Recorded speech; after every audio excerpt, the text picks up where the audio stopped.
খুব ভালো মানুষ তোমার বাবা, কিছু না বলেই ছেড়ে দিল আমাকে। তুমি মানুষ না অন্য কিছু? তোমার মধ্যে মনুষ্যত্ব বলে কিছু আছে?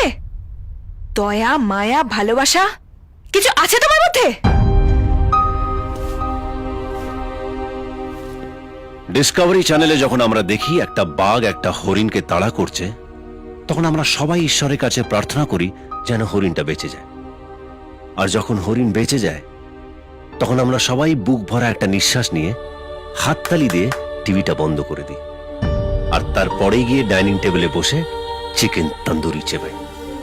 সত্যি কথা বলতে, না তো হরিণটার প্রতি কারোর মমতা আছে, না মুরগির প্রতি ভালোবাসা। সবাই সবাইকে মুরগি বানাচ্ছে। যেহেতু বাঘকে মারার ক্ষমতা তাদের নেই, তাই তারা দয়া, মায়া, মমতার কথা বলে। এরা হলো মানুষ। আর আমি বাঘকে মারতে পারি, তাই আমি আইনের চোখে অপরাধী আর তোমার চোখে অমানুষ।